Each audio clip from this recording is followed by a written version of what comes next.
Welcome to the It Is Written podcast. As doubts about God's will arise, the world resorts to feelings and experts. We go to the law and to the testimony of God's word. In today's episode, we are going to be in the book of Isaiah. Who do we put our trust in, and how exactly do I view God's instruction?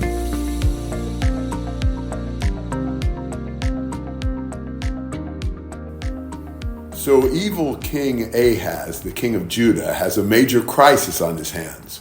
We're in Isaiah chapter 7, and two nations have waged war against him, the Israelites and the nation called Syria or Aram. We'll call them Aram for now. And they have already invaded once, and in Isaiah 7 verse 2, the hearts of the people shook as the trees of the forest shake with the wind. They're scared to death, and so is Ahaz.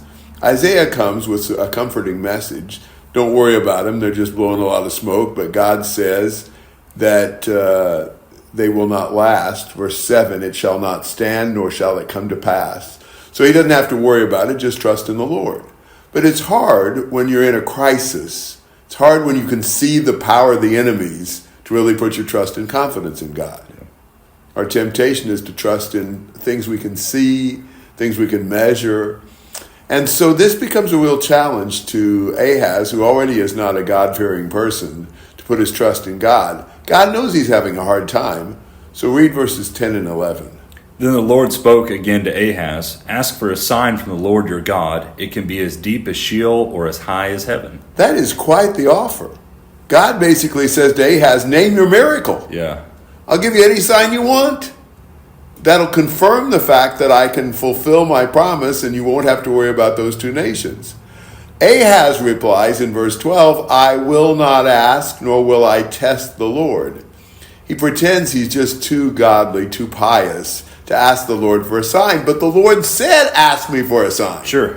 He wanted him to ask for a sign. The truth is, Ahaz doesn't want a sign, because if he got a sign, then it would just prove he was wrong in the plan he'd already fixated on. Mm-hmm. He'd decided that he was going to call in Assyria, the great superpower of the Fertile Crescent, to come and invade Aram and Israel and get those two guys off his back.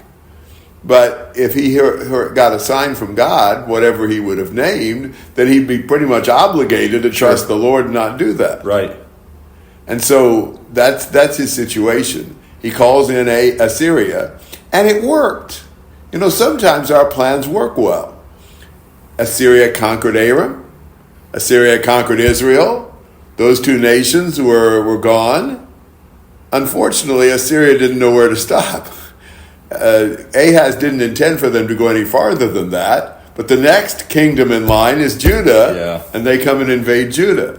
So you see that in verse 20 of chapter 7. In that day the Lord will shave with a razor hired from regions beyond the Assyria, that is, with the king of Assyria, the head and the hair of the legs. It will also remove the beard. What Ahaz did not know is that God was in charge of Assyria as well. And Ahaz thought he had rented that razor to skin Aram and Israel, but God commandeered it and got it to punish Israel as well. It's just such a challenge to trust God in those situations, and Ahaz failed that challenge. Now look over at chapter 8, and we'll see God's conclusion about this. Would you read verses 5 to 8? The Lord spoke to me again, because these people rejected the slowly flowing water of Shiloah and rejoiced with Rezin and the son of Remaliah, the Lord will certainly bring against them the mighty rushing water of the Euphrates River, the king of Assyria, and all his glory. It will overflow its channels and spill over all its banks. It will pour into Judah, flood over it, and sweep through, reaching up to the neck and its flooded banks, and will fill your entire land. Emmanuel. A very insightful passage. He talks about how these people have rejected the gently flowing waters of Shiloah. God's waters do not seem as impressive. They do not seem like the torrent. And what they had done was to trust in the great waters of the Euphrates, the river of Assyria. But what was happening is the king of Assyria would rise up over all its channels and go over all its banks and sweep right on into Judah, overflow and pass through that. And we know historically, In the next generation, the Assyrians did. They invaded Judah. They conquered it all except for Jerusalem. Yeah, so right up to the neck, like it says in Exactly. verse 8. Yeah. Sennacherib said that he'd shut in Hezekiah in Jerusalem like a bird in a cage. Yes. We've got that in his annals. Yeah, that's right. And so, and they'd have gotten Jerusalem too, except God mercifully sent an angel down for a night's work and managed to kill 185,000 of the soldiers in the army, and Assyria decided to go back home. So God ultimately delivered them, but not before there was a great deal of damage in Judah. It would have been so much better to have trusted in the Lord. Yeah. But we trust in other things, and it may work for a while, and then it turns against us because God's the one in charge. So he tells Isaiah in verse 12, "You are not to say it is a conspiracy in regard to all that this people calls a conspiracy. You are not to fear what they fear or be in dread of it. It is the Lord of hosts whom you should regard as holy. He shall be your fear. He shall be your dread."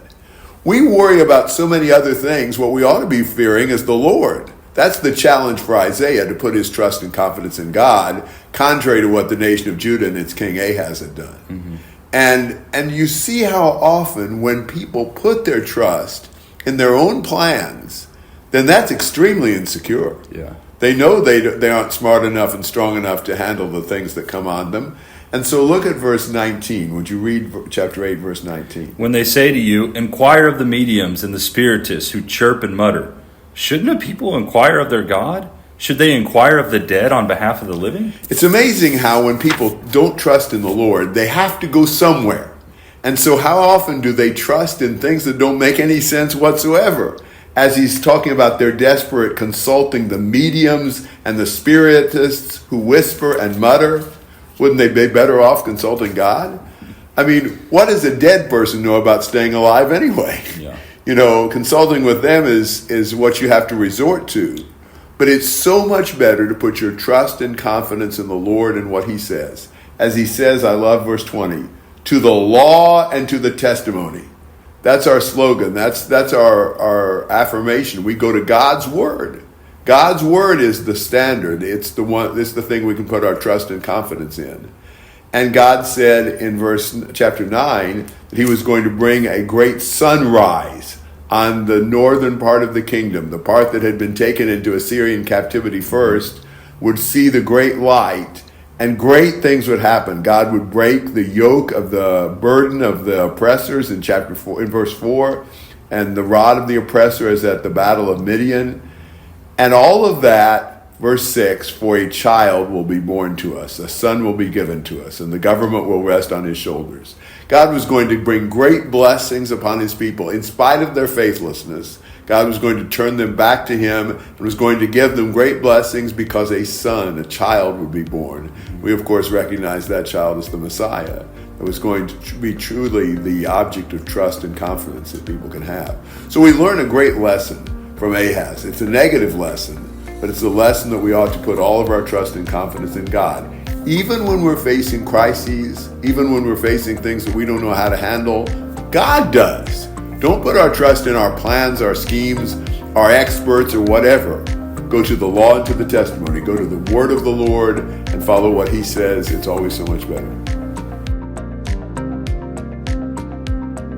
Thank you for listening to the It Is Written podcast. If you have any questions or comments that you would like to share with us, feel free to send Gary an email at garyfisher1063@gmail.com. We hope you have a blessed day.